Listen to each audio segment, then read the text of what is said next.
Assalamualaikum warahmatullahi wabarakatuh.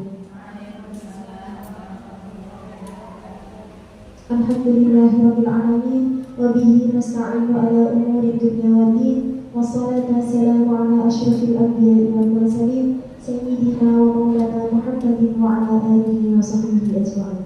Amma ba'du. Yang terhormat Ibu Haniatul Fitriah selaku Kepala TK Khadijah 2 Mojosari, yang kami hormati segenap Dewan Guru TK Khadijah 2 Mojosari. Pertama-tama marilah kita panjatkan puja dan puji syukur kehadirat Allah Subhanahu wa taala, yang mana dengan rahmat dan ridhonya lah kita semua dapat berkumpul dan bermuajah di sini dengan keadaan sehat walafiat. Alhamdulillahirabbil alamin.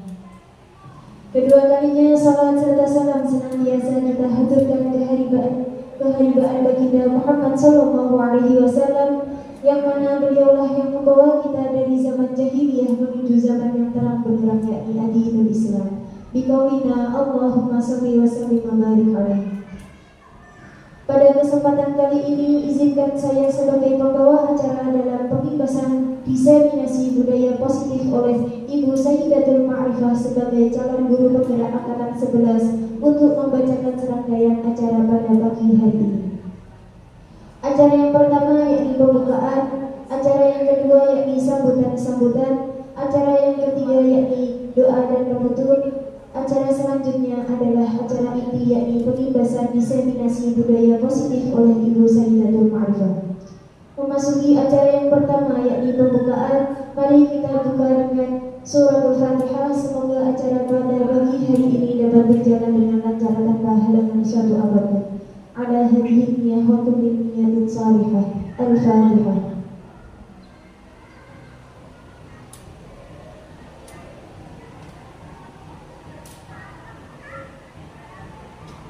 Acara yang kedua yakni sambutan dari Kepala Sekolah TK Khadijah 2 Mojosari kepada Ibu Haniatul Fitriah SPTI dihaturkan.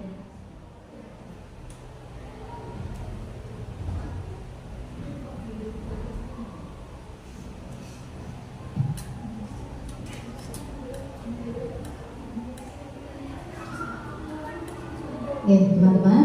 Bismillahirrahmanirrahim. Assalamualaikum warahmatullahi wabarakatuh. Bismillah, alhamdulillah, Rabbi syrah li sadri wa yassir li amri wahlul 'uqdatam min lisani yafqahu qawli. Amma ba'du. Yang saya banggakan segenap ibu-ibu guru, terutama hari ini yang akan memberikan pembahasan dari materi yang sudah didapatkan dari JKB, Bu Iva. Alhamdulillahirabbil alamin. Hari ini kita akan belajar bareng, teman-teman. Kita akan belajar bareng, sharing bareng. Semoga nanti teman-teman Bu Iva bisa mengimbaskan teman-teman yang terimbas juga bisa sama-sama menerapkan apa yang nantinya kita akan sharingkan. Monggo teman-teman nanti supaya kita diskusi nanti bisa lebih hidup. Kita tanya jawab dan kita bisa sharing apa yang menjadi kendala atau yang bisa kita sharingkan untuk diterapkan di hari-hari selanjutnya di TK Mojosari, supaya yang saat ini kita bahas budaya positif ini kita tahu juga apa sih maksudnya budaya positif, bagaimana. Sebelumnya kita sudah pernah membahas tentang disiplin positif kan ya, pengimbasan dari lokakarya sekolah penggerak yang beberapa bulan lalu. Nah, sekarang kita akan belajar tentang budaya positif. Nah, budaya positif itu apa? Kemudian yang bisa kita terapkan, yang bisa kita tingkatkan dari materi ini nanti kita terapkan di kegiatan kita sehari bagaimana. Semoga kegiatan kita hari ini diberikan kelancaran.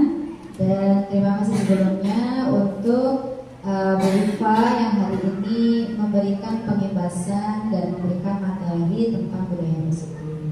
Dari saya itu saja, cukup itu saja. Terima kasih. Wassalamualaikum warahmatullahi wabarakatuh.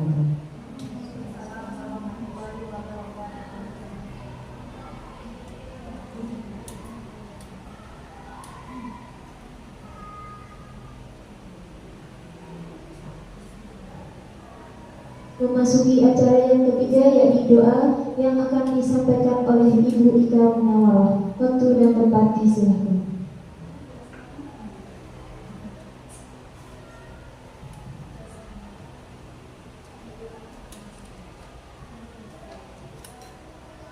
Assalamualaikum warahmatullahi wabarakatuh. Bismillahirrahmanirrahim.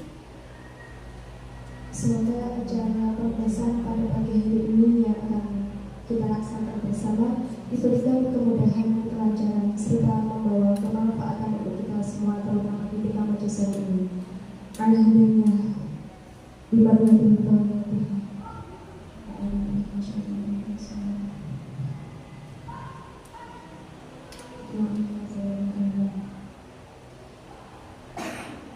Dari saya cukup sekian. Wassalamualaikum warahmatullahi wabarakatuh.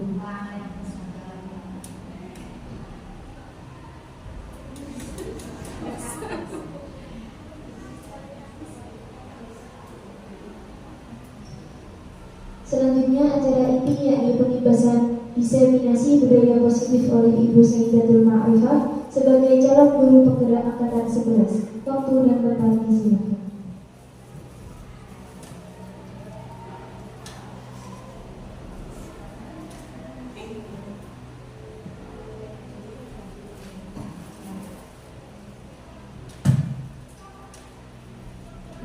Assalamualaikum warahmatullahi wabarakatuh.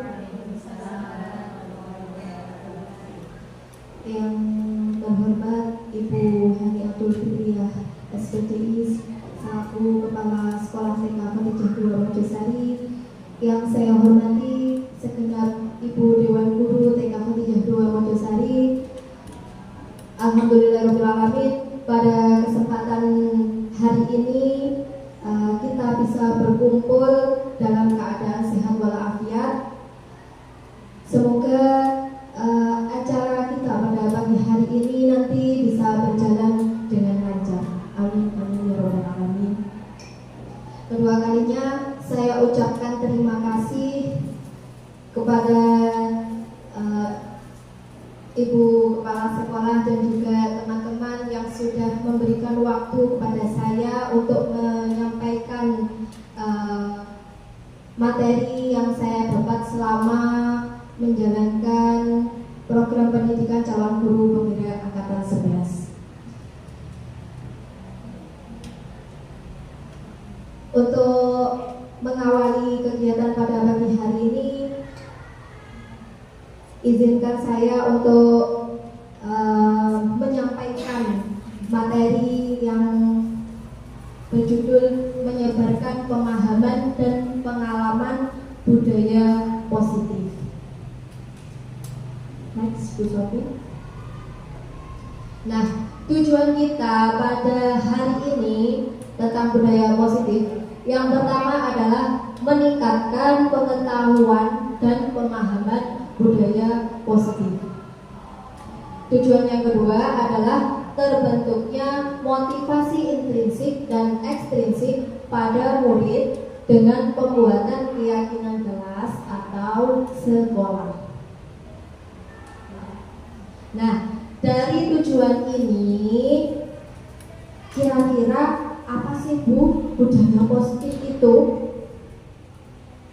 Siapa yang tahu budaya positif itu apa?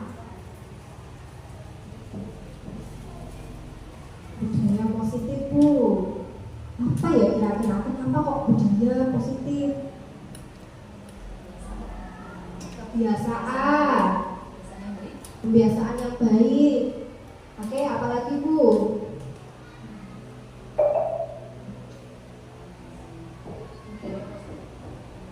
Kebiasaan yang bisa mengajak orang lain menjadi lebih baik lagi. Kebiasaan untuk mengajak orang untuk lebih baik lagi.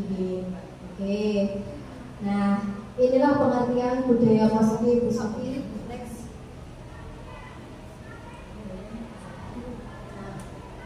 Oke. Nah, ini adalah pengertian budaya positif, Bu. Budaya positif adalah merupakan nilai-nilai keyakinan, kebiasaan di sekolah yang berpihak pada murid agar murid dapat berkembang menjadi pribadi yang kritis, penuh hormat, dan bertanggung jawab. Ya, benar sekali, tadi adalah kebiasaan-kebiasaan untuk menjadi pribadi yang lebih baik. Oke, next. Nah, materi kita pada hari ini ada 6 materi, Bu.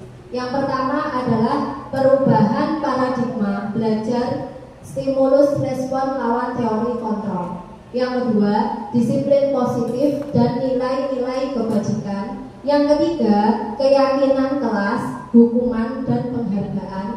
Yang keempat, 5 kebutuhan dasar manusia. Yang kelima, 5 posisi kontrol guru. Yang keenam, segitiga restitusi. Oke, kita memasuki materi yang pertama, yaitu pembelajaran dengan paradigma baru. Pembelajaran dengan paradigma baru merupakan pembelajaran yang dirancang dengan pembelajaran berdiferensiasi sesuai dengan kebutuhannya untuk mewujudkan profil pelajar Pancasila.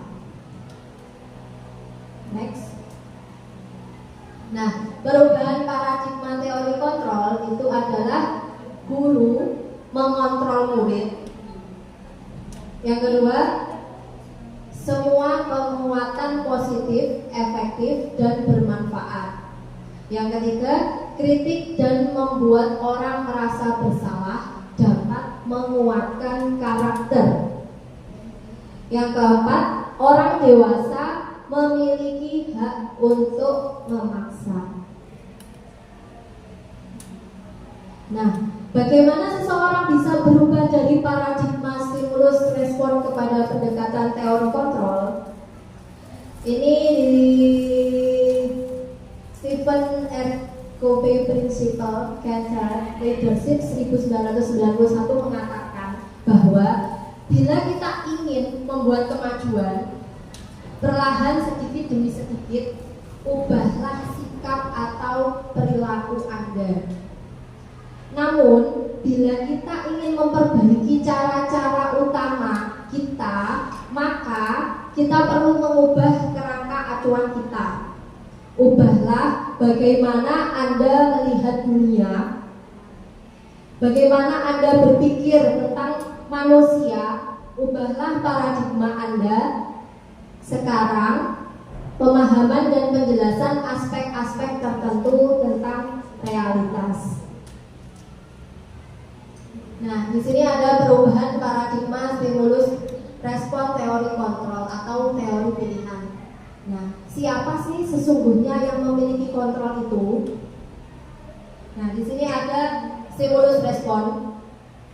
Kita mencoba mengubah orang agar berpandangan sama dengan kita. Padahal teorinya kita itu berusaha memahami pandangan orang lain tentang dunia. Selanjutnya, perilaku buruk dilihat sebagai suatu kesalahan. Itu biasanya stimulus responnya seperti itu. Padahal teorinya, teori kontrolnya, semua perilaku itu memiliki tujuan. Stimulus respon selanjutnya adalah orang lain bisa mengontrol saya. Padahal teorinya hanya Anda yang bisa mengontrol diri Anda. Jadi kalau panjenengan semua melakukan tindakan itu sebenarnya yang bisa mengontrol diri panjenengan itu panjenengan sendiri itu. Jadi tidak orang lain yang bisa mengubah diri panjenengan itu dari dirinya sendiri gitu. Terus saya bisa mengontrol orang lain, padahal teori kontrolnya Anda tidak bisa mengontrol orang lain. Selanjutnya, pemaksaan ada pada saat bujukan gagal. Teorinya kolaborasi dan konsensus menciptakan pilihan-pilihan baru. Model berpikir menang atau kalah, teorinya model berpikir menang-menang. Itulah yang mencakup dengan materi yang termasuk budaya positif. Next, Bu Sofi. Oh, ini sudah.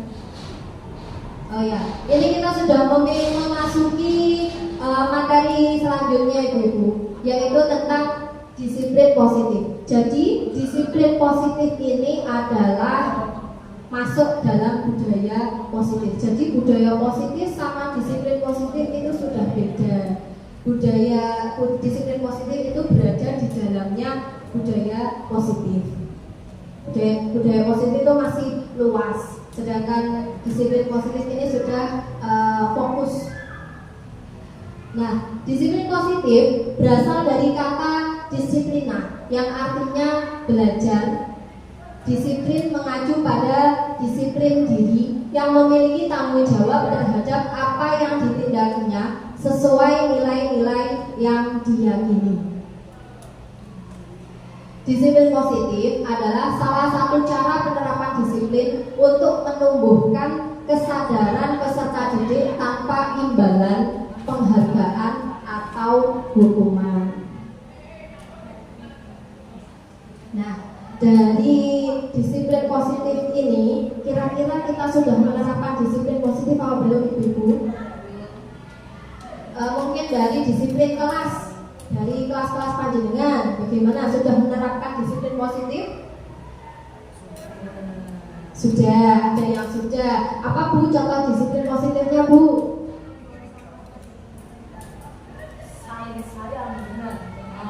Saling sayang dengan teman. Oke, luar biasa.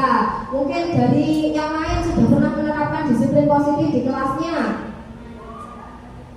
Membuang sampah pada tempatnya. Oke, itu sudah termasuk disiplin positif. Ya, jadi kita sebagai pendidik, tujuan kita adalah menciptakan peserta didik yang memiliki disiplin diri, sehingga mereka berperilaku mengacu pada nilai-nilai kebajikan universal dan memiliki motivasi intrinsik dalam perubahan perilaku ke arah yang lebih baik. Selanjutnya, nah di sini penerapan disiplin positif di kelas saya, Ibu-ibu. Nah ini foto yang pertama ini adalah menunjukkan penerapan disiplin positif, yaitu melaksanakan kegiatan secara tuntas. Jadi kalau dia sudah selesai mengerjakan kegiatan, melaksanakan kegiatan, dia itu pasti bilang, Bu ini sudah minta difoto. Nah itu termasuk disiplin positif. Jadi kan dia bertanggung jawab, anaknya ini. Kemudian disiplin positif yang kedua di kelas saya yaitu pembiasaan menata sepatu. Nah itu juga termasuk contoh disiplin positif. Karena biasanya kalau di fase TK biasanya itu kan anak-anak itu masih dibilangin, ayo ditata sepatunya. Nah mulai dari pembiasaan kita terapkan disiplin positif, itu nanti anak-anak akan melakukan kebiasaan yang baik. Nah ini kemudian penerapan disiplin positif yang ketiga adalah bersalaman atau saling sebelum masuk ke kelas. Mungkin dari ini kayak semua sudah menerapkannya nih. Nah ini disiplin positif itu nanti juga nyalur, istilahnya apa nih? Berhubungan dengan nilai-nilai kebajikan. Nah nilai-nilai kebajikan itu adalah nilai yang disepakati bersama, lepas dari suku bangsa, agama, nilai-nilai bahasa maupun latar belakangnya. Nah, di sini adalah ada contoh nilai kebajikan institusi atau organisasi, yaitu berdasarkan profil pelajar Pancasila. Profil pelajar Pancasila ada berapa, Ibu-ibu? Ada 6. Oke. Yang pertama adalah beriman, bertakwa kepada Tuhan Yang Maha Esa dan berakhlak mulia. Yang kedua adalah mandiri.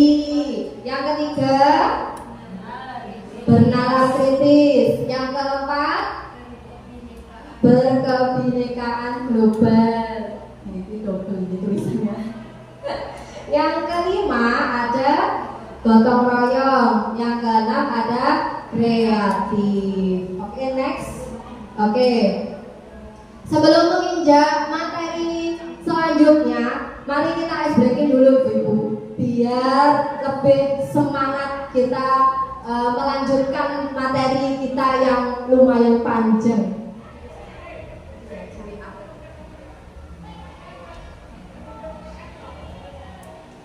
Oke, mohon ibu-ibu semuanya minta tolong berdiri semuanya. Oke, kita ice breaking dulu biar kita semangat untuk melanjutkan materi yang panjang ini.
Bagaimana ibu-ibu? Sudah semangat kembali? Oke, semangat ya? Mana semangatmu? Ini semangatku. Mana semangatmu? Ini semangatku. Tepuk semangat jam jinjung. Jang jang jang. Jing jing jing. Dung dung dung. Dan dan dan. Jing jing jing. Dung dung dung. Se. Aha aha. Aha aha. Aha aha. Semangat. Tepuk tangan untuk kita semuanya. Oke, kita kembali lagi ke materi kita selanjutnya, yaitu tentang kebutuhan dasar manusia. Nah, kebutuhan dasar manusia adalah sesuatu yang kita inginkan dengan melakukan tindakan. Jadi, tindakan kita memiliki tujuan tertentu dan semua usaha terbaik yang kita lakukan adalah dalam rangka supaya kebutuhan dasar kita terpenuhi. Next. Nah, kebutuhan dasar manusia itu ada 5 ibu-ibu. Yang pertama adalah bertahan hidup. Nah, pasti kita semua itu iya, bertahan hidup. Bertahan hidup untuk apa? Mencari apa? Nah, mencari makanan. Nah, bertahan hidup dengan makanan, terus pakaian, tempat tinggal, terus keamanan dan juga kesehatan kita. Kemudian kebutuhan dasar manusia yang kedua adalah ada kasih sayang dan rasa diterima. Rasa diterima, dipedulikan, kemudian berbagi, terus kemudian kerjasama, menjadi bagian dari kelompok. Kemudian kebutuhan dasar manusia yang ketiga itu adalah ada penguasaan. Nah, pada penguasaan ini yang termasuk adalah harga diri, seperti harga diri, keinginan untuk dianggap pemimpin, berprestasi, diakui, dan didengar. Kebutuhan dasar yang keempat adalah kebebasan. Nah, di sini contohnya adalah mandiri, memiliki pilihan, mencoba dengan hal-hal yang baru, mampu mengendalikan arah dirinya. Kebutuhan dasar manusia yang terakhir adalah kesenangan. Nah, ini contohnya adalah bermain, humor, bercanda, antusiasme, dan juga tertawa. Nah, motivasi perilaku manusia ini terdiri dari motivasi eksternal, yaitu untuk menghindari ketidaknyamanan atau hukuman. Nah, ini contohnya seperti kata-kata apa yang akan terjadi apabila saya tidak melakukannya. Itu contoh kata-katanya seperti itu. Kemudian motivasi eksternal yang kedua adalah untuk mendapatkan imbalan dari orang lain. Apa yang akan saya dapatkan apabila melakukannya. Kemudian motivasi internal di tujuan disiplin positif ini adalah untuk menghargai diri sendiri, menjadi insan sesuai harapan kita. Contohnya adalah saya itu akan menjadi orang seperti apa sih bila saya melakukannya. Seperti itu. Nah, di sini selanjutnya adalah ada yang namanya dihukum oleh penghargaan. Nah, di sini begini ibu-ibu, dihukum oleh penghargaan. Ternyata penghargaan itu juga tidak baik untuk anak didik kita.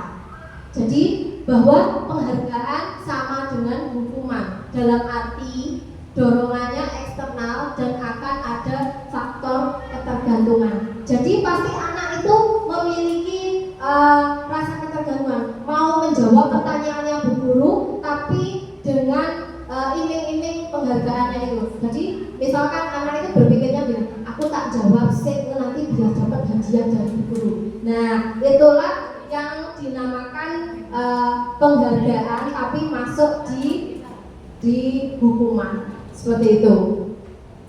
Nah, di sini ada beberapa dampak dari pemberian penghargaan. Ini adalah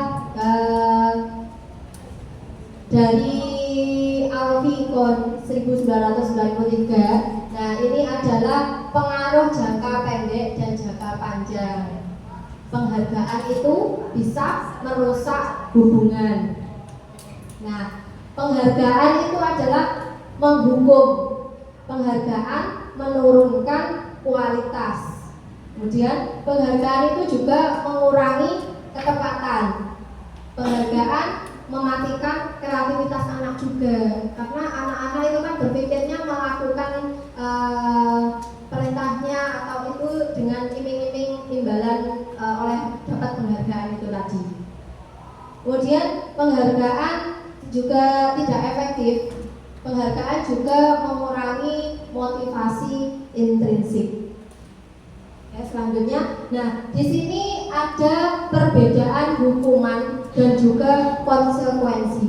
Kira-kira hukuman dan konsekuensi itu sama apa tidak ya Bu? Tidak sama. Kalau hukuman kira-kira bagaimana? Memberatkan. Oke. Kalau konsekuensi? Bertanggung jawab atas yang dilakukannya. Oke, benar sekali. Nah, ini di sini ada contoh tindakan guru. Nanti apa? Progresnya. Oke. Progresnya ini Bu-ibu sudah siap, monggo kalau disambung.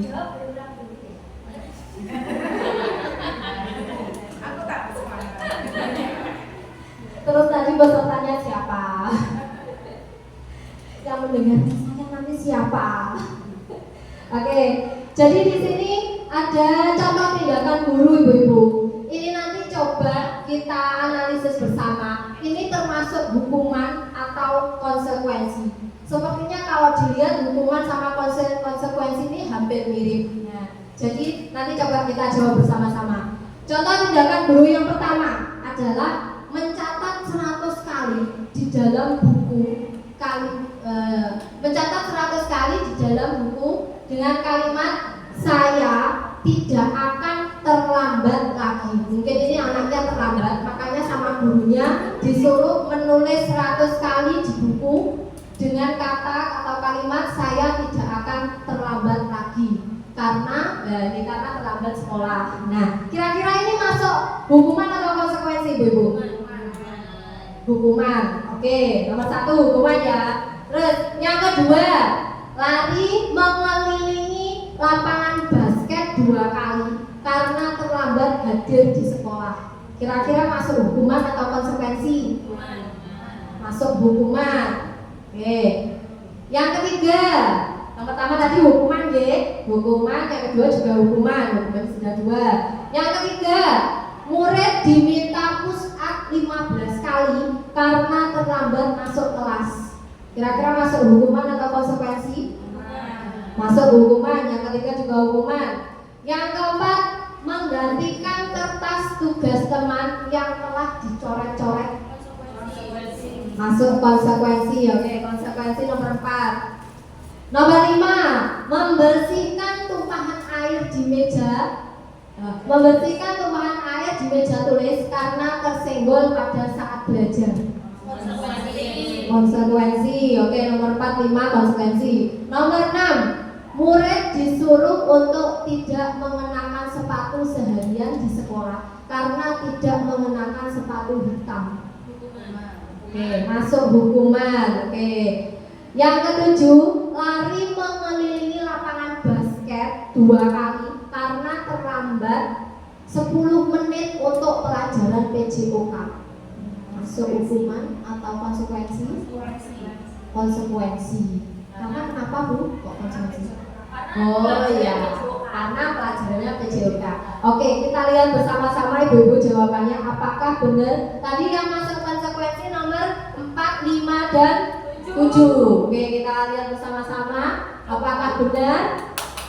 Tepuk tangan untuk kita semua. Benar sekali.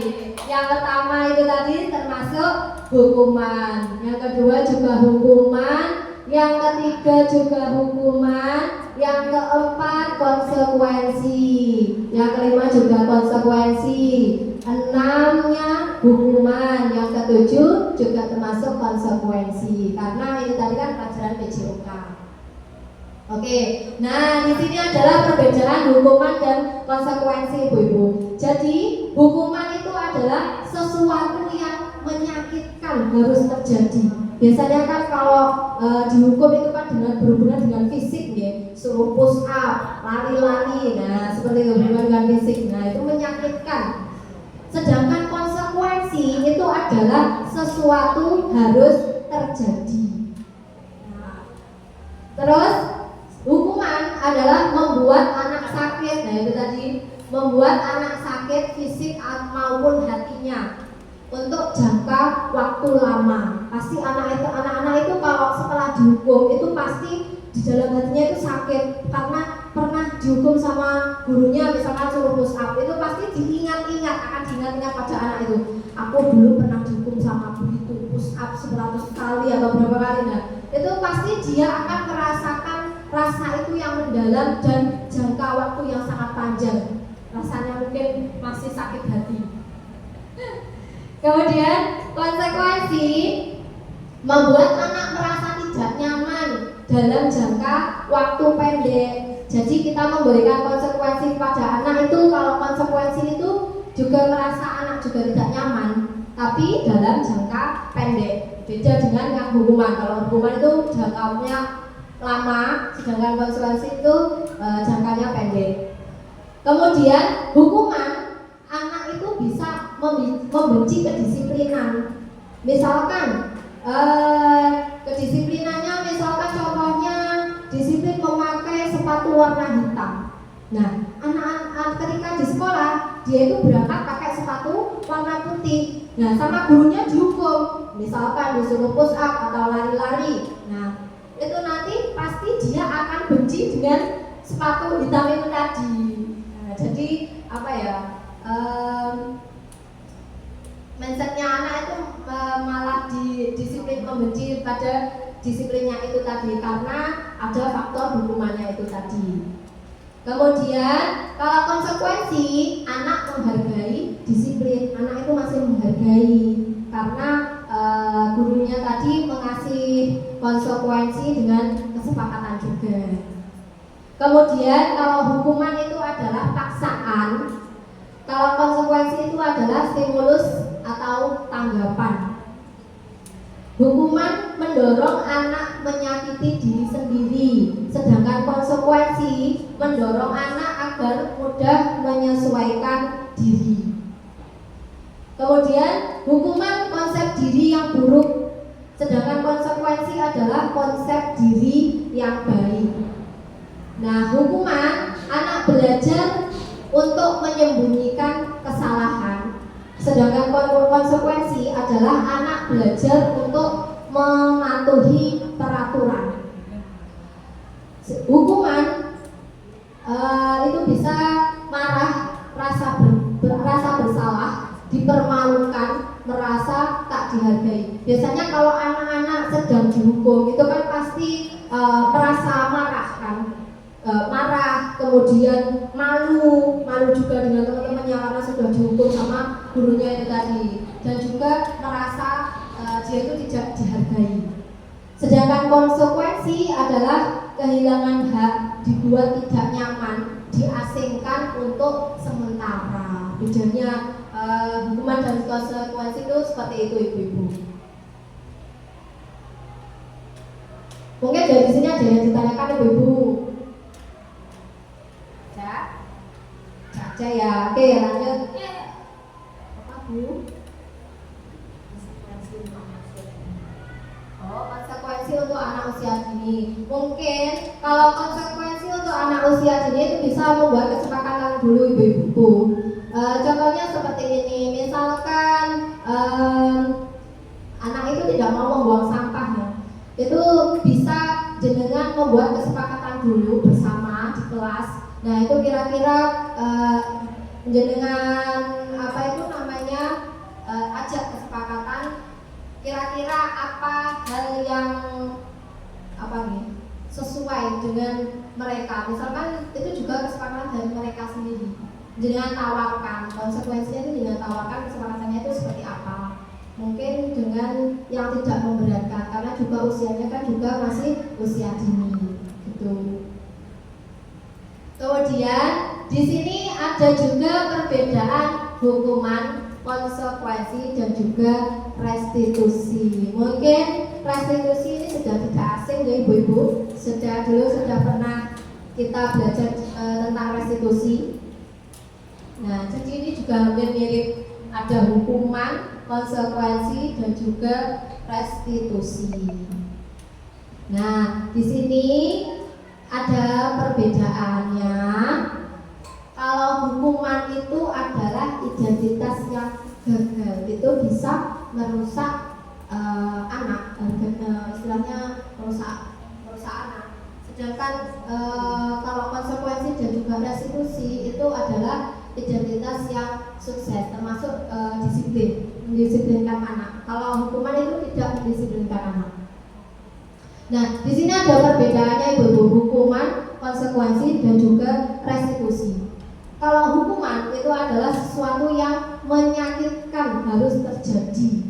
Nah, mungkin anak-anak kan dihukum dengan fisiknya yang seperti itu, jadi anak kan merasa sakit. Nah, kalau konsekuensi itu adalah sesuatu harus terjadi. Kenapa harus terjadi? Karena sesuai kesepakatan ini itu tadi. Kalau melakukan kesalahan ini konsekuensinya nanti apa? Jadi kembali lagi ke kesepakatannya kelas itu tadi. Kalau restitusi itu adalah merupakan pilihan. Kembali lagi, hukuman itu adalah tidak nyaman untuk murid. atau anak untuk jangka waktu panjang. Ini tadi kan sudah dijelaskan yang awal tadi kalau hubungan sama konsekuensi. Nah, kalau restitusi itu adalah menguatkan untuk murid atau anak dalam waktu jangka panjang. Nah, ini sudah berbeda sekali ya Ibu. Ini tidak nyaman untuk murid jangka waktu panjang. Nah, ini tidak nyaman dalam waktu jangka pendek. Kalau restitusi itu tambah menguatkan untuk murid dalam waktu jangka panjang. Jadi yang lebih baik itu adalah melakukan restitusi jika anak melakukan kesalahan. Yang selanjutnya adalah hukuman itu adalah korban mendapatkan keadilan. Yang konsekuensi adalah korban bisa diabaikan. Nah, kalau restitusi itu adalah korbannya itu mendapat ganti. Nah, itu tadi perbedaannya. Kemudian kalau hukuman adalah murid atau anak yang akan tersakiti. Kalau konsekuensi adalah murid dibuat tidak nyamannya dengan melaksanakan konsekuensinya itu tadi. Nah, kalau restitusi itu murid akan mendapatkan penguatan. Jadi yang lebih baik dilakukan itu adalah dengan melakukan restitusi. Selanjutnya adalah perilaku pasif agresif meningkat kalau hukuman. Kalau sedangkan konsekuensi adalah penguatan hanya bertahan dalam jangka waktu pendek. Kalau restitusi itu bisa masalahnya itu terpecahkan. Nah, ini perbedaannya lagi Bu Ibu, perbedaan hukuman, konsekuensi dan restitusi. Jadi hukuman itu adalah termasuk perilaku yang negatif. Jadi lebih baik tidak dilakukan untuk anak-anak. Kalau sedangkan konsekuensi itu adalah netral, istilahnya itu di tengah-tengah antara negatif dan juga positif. Konsekuensi itu di tengah-tengahnya. Kalau restitusi itu malah yang lebih baik lagi, yang positif. Lebih baik melaksanakan restitusi apabila anak-anak melakukan kesalahannya. Nah, di sini sudah dijelaskan hukuman adalah sistem tidak akan berjalan bila murid tidak takut. Kalau konsekuensi memerlukan monitoring dan supervisi terus-menerus dari guru. Istilahnya guru-guru sering ngobiak-ngobiak kalau konsekuensi itu.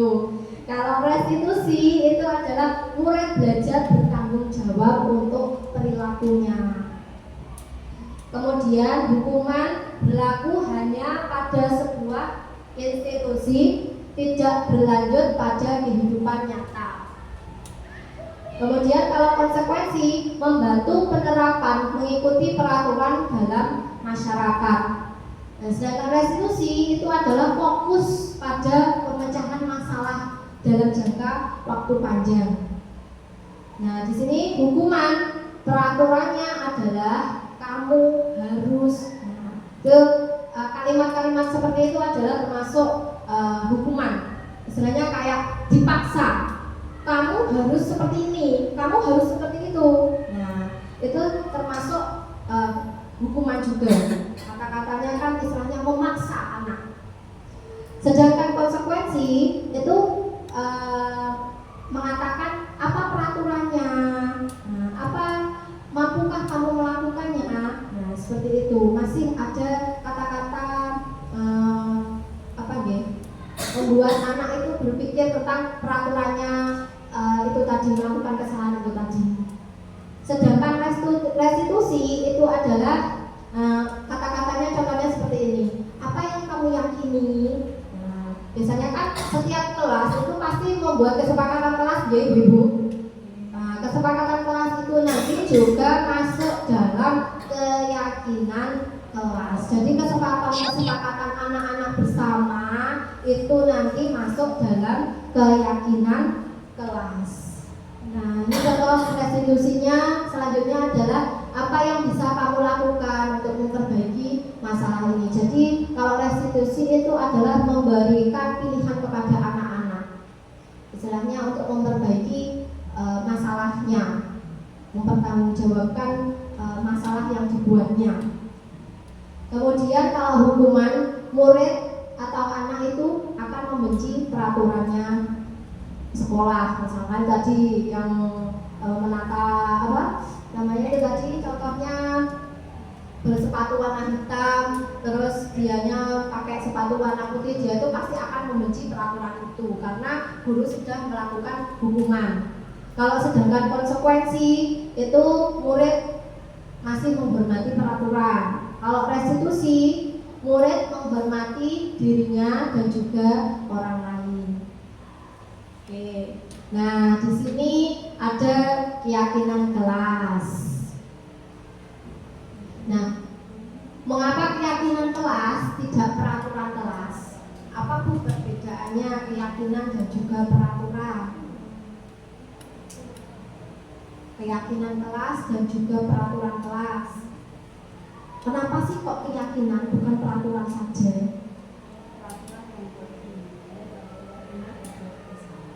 Oke, bisa. Mungkin dari ibu yang lain, monggo. Kenapa kok keyakinan bukan peraturan saja?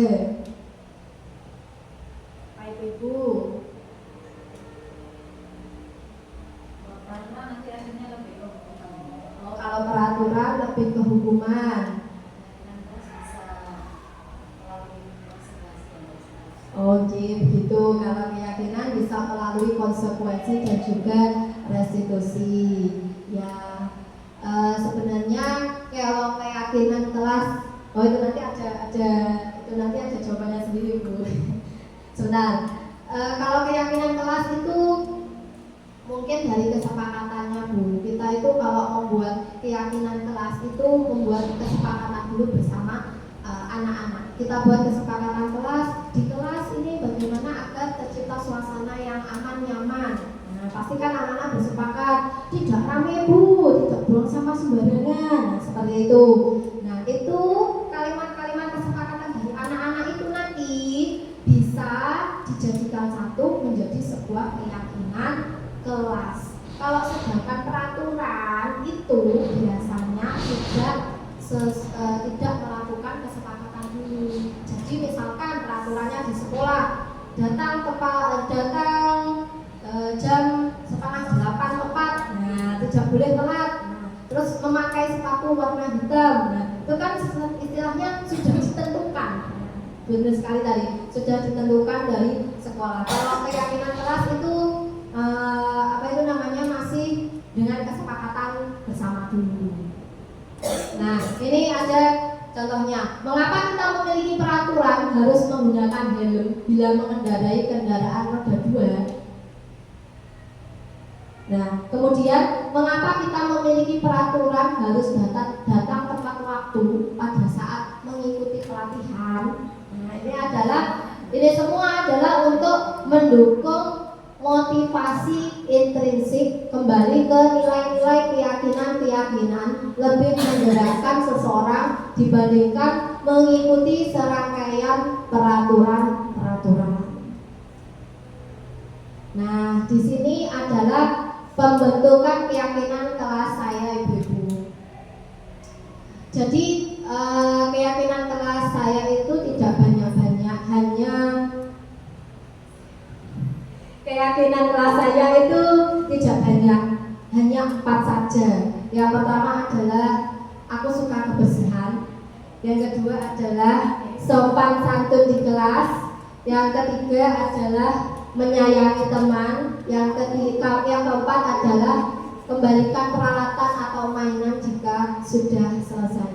Jadi keyakinan kelas yang saya buat ini tidak terlalu panjang karena ini kan juga yang diajarkan juga anak-anak masih usia dini, jadi agar mudah mengingatnya juga untuk anak-anak. Nah, dari keyakinan kelas saya yang saya buat ini adalah bersifat lebih abstrak daripada peraturan. Nah, yang kedua, pernyataan-pernyataan adalah universal dalam bentuk kalimat positif juga. Jadi kalau membuat keyakinan kelas itu, ibu diusahakan menggunakan kalimat yang positif. Misalkan anak-anak kan kesepakatannya jajan kesepakatan ya, apa anak-anak kesepakatan kelas kita agar terlihat nyaman dan indah kelasnya. Mungkin biasanya anak-anak itu bilangnya begini, Bu, tidak buang sampah sembarangan. Nah, seperti itu. Kemudian tidak bertengkar sama temannya, gitu. Pasti anak-anak itu kan menyebutnya kan dengan kalimat yang negatif, tidak. Nah, seperti itu. Jadi itu nanti kita ubah kalimatnya menjadi kalimat yang positif. Seperti yang itu tadi, tidak membuang sampah sembarangan, itu bisa masuk ke aku suka kebersihan atau menjaga kebersihan di dalam kelas. Boleh seperti itu. Kemudian menghormati teman, nah istilahnya menggunakan kalimat-kalimat yang positif. Kemudian juga tidak menggunakan terlalu banyak kalimat dan tidak usah banyak-banyak, cukup sedikit saja. Yang selanjutnya adalah dapat diterapkan warga kelas, khususnya pada murid kita. Yang selanjutnya adalah hendaknya ikut berkontribusi, bersedia meninjau kembali. Nah, keyakinan kelas ini tidak digunakan untuk kelas saja, Ibu-ibu. Ini bisa digunakan untuk keyakinan sekolah kita. Jadi sekolah kita sudah ada keyakinan kelas belum, Ibu-ibu? Ya, keyakinan kelas, keyakinan sekolah. Nah, buat ya, tapi belum disusun atau belum ditempelkan. Sebenarnya kita sudah membuat keyakinan sekolah. Jadi keyakinan sekolah kita apa, kesepakatan kita bersama itu apa. Nah, itu nanti kalau bisa dicatat, diketik, kemudian ditempel agar semuanya tahu keyakinan sekolah kita itu bagaimana. Nih, kemarin kita sudah membuat kesepakatan. Oke, selanjutnya Bu Sofi. Oke, dari keyakinan kelas, ibu-ibu ada yang ditanyakan.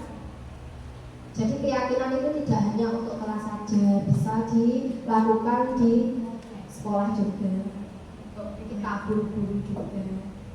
Ada pertanyaan ibu-ibu sebelum menginjak materi selanjutnya. Meneruskan yang tidak pakai sepatu tadi itu restitusinya bagaimana? Oh, restitusinya itu nanti akan ada materi sendiri, Bu. Di dalam restitusi ada kalimat-kalimat positif yang bisa diucapkan ke anak-anak. Itu nanti akan ada sendiri khusus restitusi. Itu nanti akan ada contohnya juga. Oke, sabar ya Ibu. Nanti ada penjelasan tentang restitusi khusus, karena itu juga akan menjadi penerapan yang sangat baik sekali untuk memperbaiki kesalahan anak-anak. Materi selanjutnya yaitu tentang 5 posisi kontrol guru. Nah, kita itu sebagai guru sebenarnya bisa mengontrol anak-anak didik kita dengan cara seperti ini, Ibu. Nah, 5 posisi kontrol guru itu ada 5. Yang pertama adalah sebagai penghukum. Yang kedua adalah pembuat merasa bersalah. Yang ketiga adalah sebagai teman. Yang keempat adalah sebagai pemantau. Dan yang kelima adalah sebagai manajer. Oke, next. Nah, ini adalah 5 posisi kontrol guru. Di sini ada 5 posisi kontrol guru: penghukum, pembuat rasa bersalah, sebagai teman, sebagai pemantau, dan juga sebagai manajer. Nah, ini perbuatannya guru. Contohnya kalau penghukum. Nah, penghukum itu contoh perbuatan guru adalah menghardik, menunjuk-nunjuk, menyakiti, dan menyindir anak. Itu contoh perbuatannya guru. Kalau sedangkan pembuat rasa bersalah itu adalah guru biasanya berceramah dan mengatakan seharusnya kamu itu, nah seperti itu, ibu kecewa dengan kamu karena kamu sudah melakukan. Nah, jadi contohnya seperti itu kalau pembuat rasa bersalah. Setelahnya menyalahkan anak, gitu. Tidak tahu permasalahannya, tapi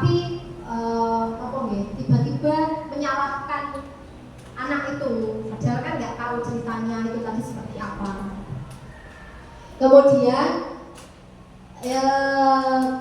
sebagai teman. Nah, itu adalah biasanya guru itu membuat alasan-alasan untuk muridnya. Biasanya itu lebih dekat dengan anak-anak. Jadi anak-anak itu merasa gurunya itu seperti temannya.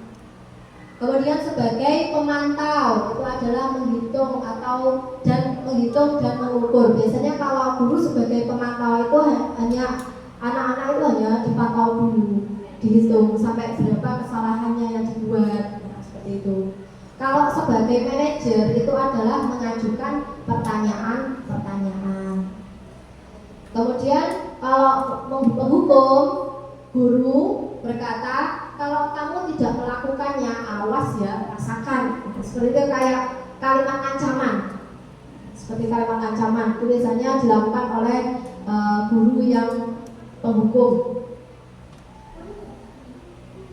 Kemudian hasilnya itu nanti anak pasti akan memberontak, menyalahkan orang lain dan juga berbohong. Karena gurunya kan sudah berkata kayak seperti ancaman ya, pasti itu nanti anaknya juga akan memberontak. Enggak bu, itu bukan salahku, itu loh salahnya Mas Nadif. Nah mungkin seperti itu, pasti akan berbohong. Padahal dianya yang salah, karena dia takut pasti dia akan berbohong karena untuk melindungi dirinya.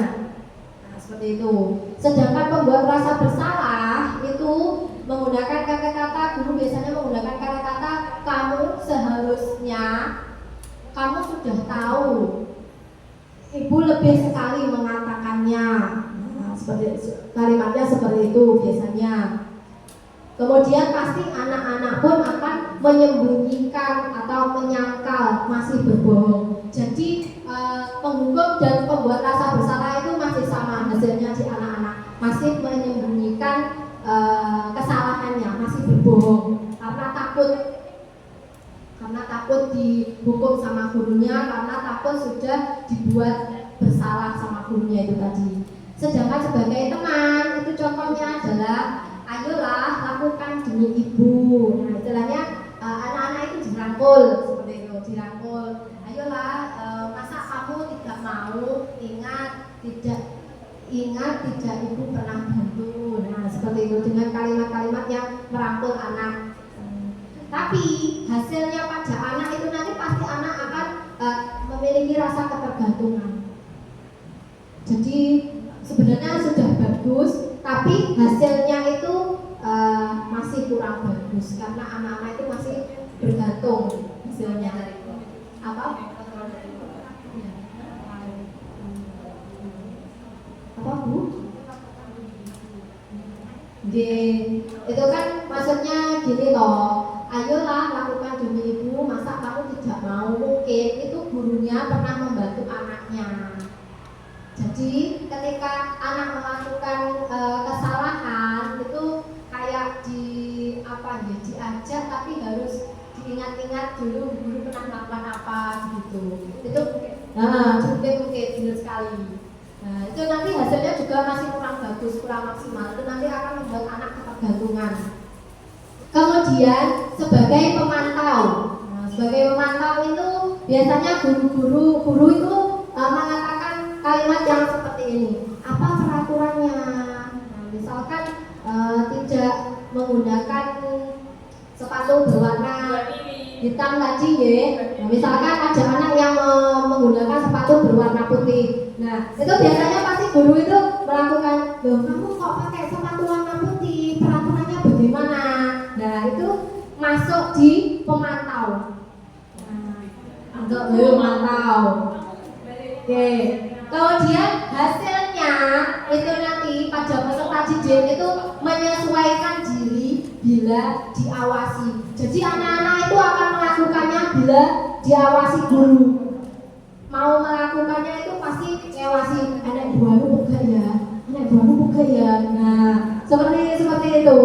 Jadi kayak anak-anak itu merasa ketakutan, kayak karena dipantau gurunya kan, jadi anak itu merasa takut. Kayak diawasi ibu Diva kayak seperti itu. Kemudian sebagai manajer, sebagai manajer ini adalah sebagai yang paling bagus sendiri ibu-ibu. Jadi kalau sebagai guru, sebagai manajer ini adalah kita menggunakan kalimat-kalimat yang positif untuk mengembalikan permasalahannya anak-anak itu tadi. Nah, contoh kalimatnya seperti ini. Apa yang kita yakini, apa yang kita sepakati bersama. Misalkan ada anak yang tidak memakai sepatu warna hitam tadi, kita bisa bilang, apa kesepakatan kita bersama kemarin, seperti itu. Jadi dikembalikan ke kesepakatan yang telah dibuat. Kemudian apa yang bisa kau kerjakan untuk memperbaiki masalah ini? Nah, istilahnya ditawari, anak-anak itu ditawari dulu. Untuk memecahkan masalah ini bagaimana gitu. Nah, hasilnya pun itu akan menguatkan pribadi peserta didik. Oke. Next, Bu Sofi. Oke, ibu-ibu kita ice breaking dulu, nanti tirukan gerakan saya nggih. Siap. Buka tutup, bertepuk tangan. Buka tutup, bertepuk tangan. Digulung-gulung, bersorak kuning. Digulung-gulung, sambil tertawa. Sekali lagi, buka tutup, bertepuk tangan.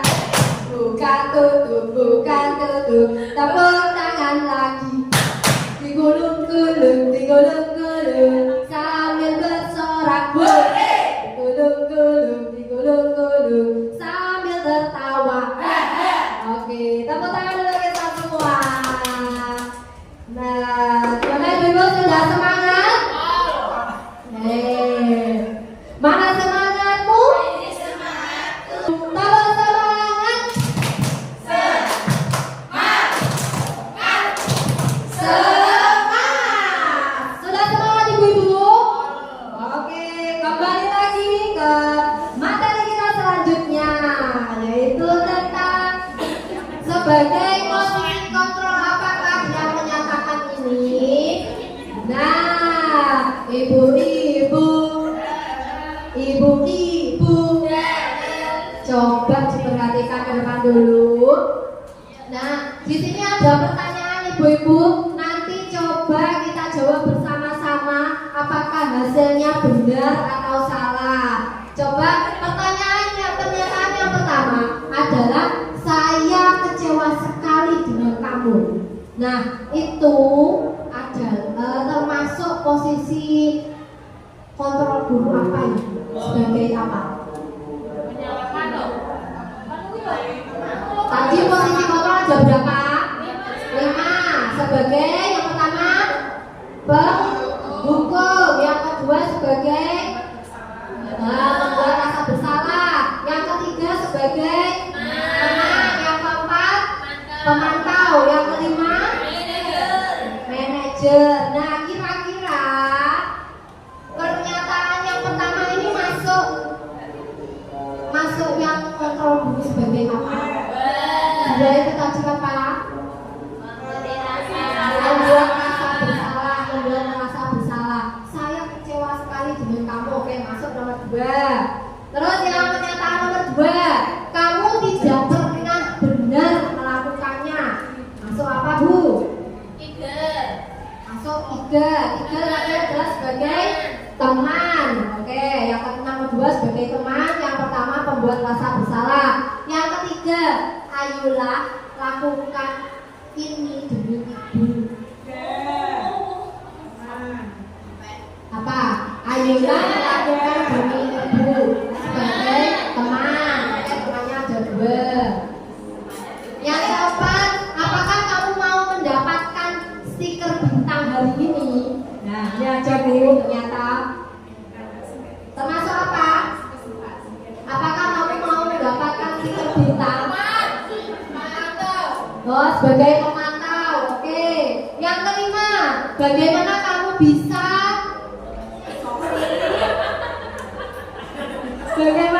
bisa menyelesaikan masalah ini? Nah,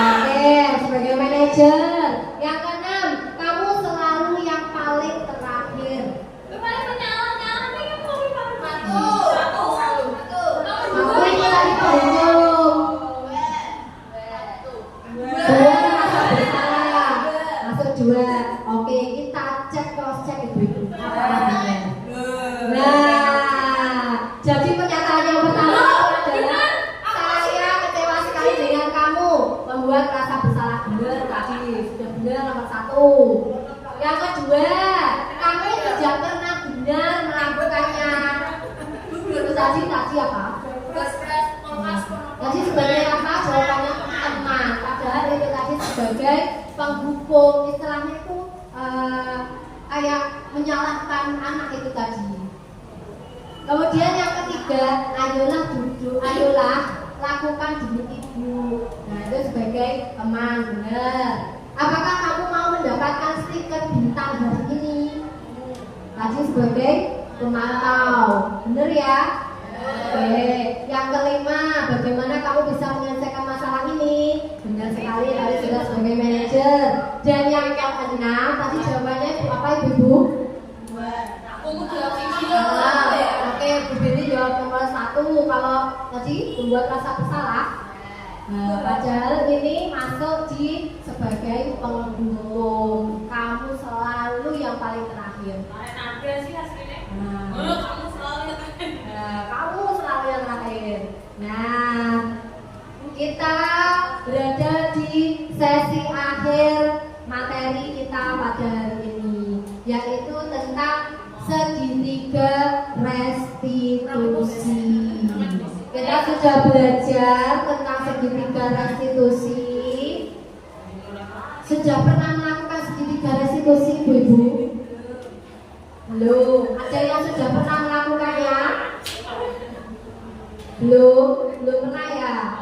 Oke, kita bahas dulu segitiga restitusi. Jadi, segitiga restitusi itu adalah suatu proses dialog dengan anak yang dijalankan oleh guru agar menghasilkan murid yang mandiri dan bertanggung jawab.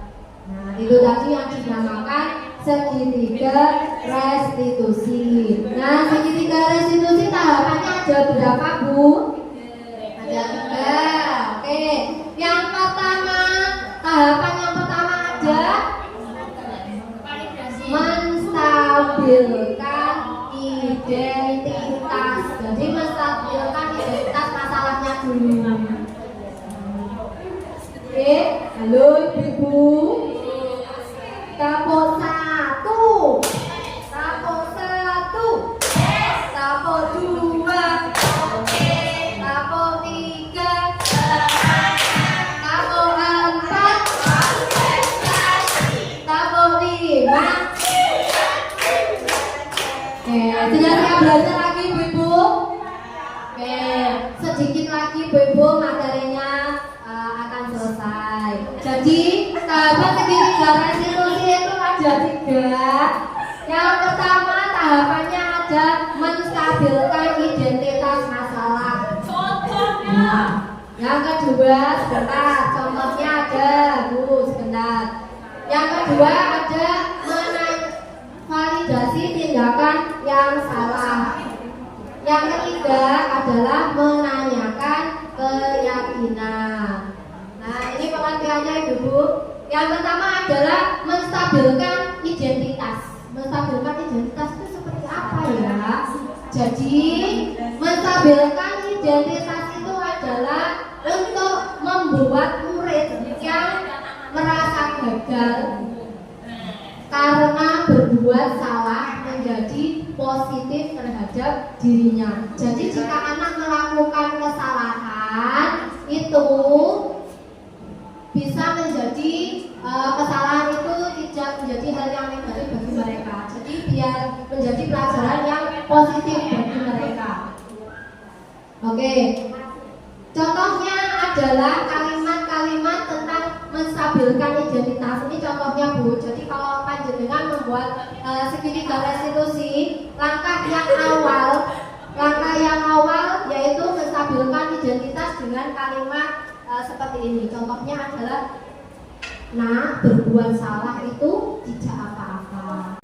Nah kemudian tidak ada manusia yang sempurna. Mungkin dengan kalimat seperti itu. Kemudian ibu pernah kok melakukan kesalahan seperti itu. Jadi menggunakan kalimat-kalimat seperti itu. Itu hanya sekedar contoh ibu. Kemudian kita bisa menyelesaikan masalah ini. Jadi istilahnya anak-anak itu diajak dialog dulu, distabilkan dulu masalahnya. Kemudian kamu berhak merasa begitu. Jadi misalnya ketika ada anak nangis atau apa karena kesalahannya itu tidak apa-apa. Di istilahnya distabilkan dulu masalahnya.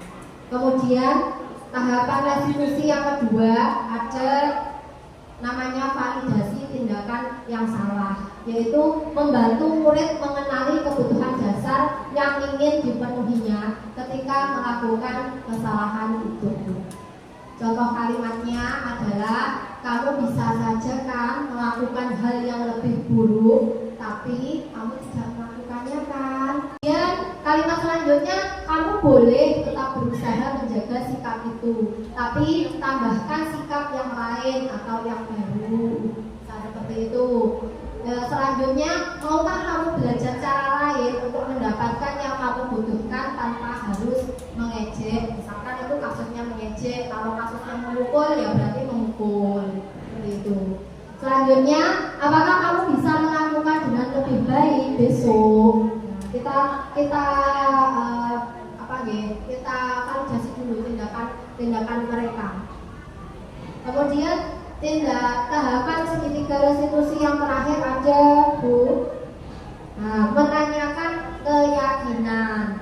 Jadi menanyakan keyakinan itu adalah murid melihat kesalahannya dihubungkan dengan nilai-nilai kebajikan yang diyakininya, mendasari manusia berinteraksi dengan orang lain.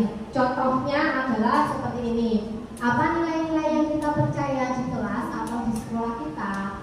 Mungkin ini bisa kalau di usia dini dan usia dini itu bisa menerapkannya dengan kata-kata seperti ini, Ibu. Nilai keyakinan kelas kita itu apa?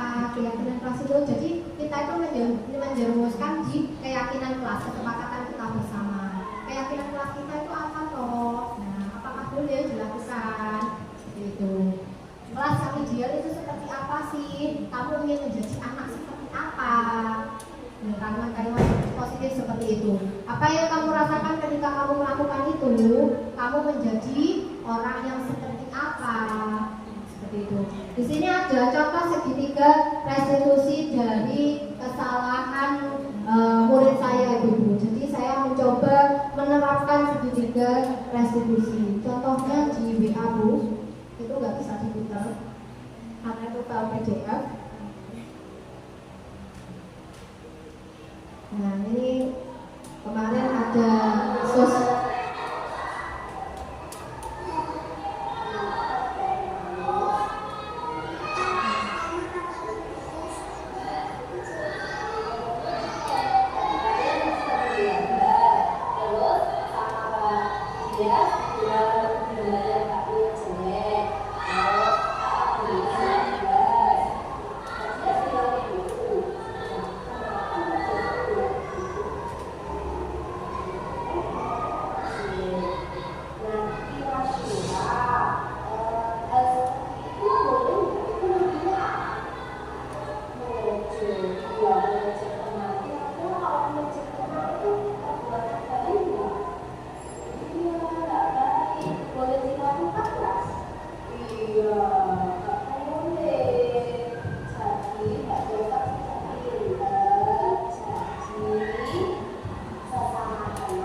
restitusi dari saya, Ibu. Segitiga restitusi, jadi kita kalau melakukan segitiga restitusi itu juga harus melihat anak didik kita itu berada di peserta didik yang usianya anak usia dini. Jadi harus menggunakan kalimat-kalimat yang positif juga untuk bisa menanyai permasalahan yang mereka lakukan. Tapi kebanyakan kalau mungkin saya melakukan segitiga restitusi itu kebanyakan anak itu masih diem, nggak mau menjawab. Biasanya seperti itu. Hanya beberapa anak. Kemarin itu sebenarnya saya sudah melakukan segitiga restitusi itu sudah sering. Tapi biasanya anak-anak itu cenderung diem, nggak mau menjawab. Sudah ada cerita itu biasanya masih diem. Memang segitiga restitusi ini juga memerlukan waktu ngobrol dengan anak-anak. Jadi tidak menjustis anak langsung ada kesalahannya. Oke, demikian. Terima kasih. Materi dari saya kali ini, semoga materi yang saya sampaikan pada hari ini bisa bermanfaat untuk kita semua. Pulau tutup dulu ya. Terima kasih atas perhatiannya.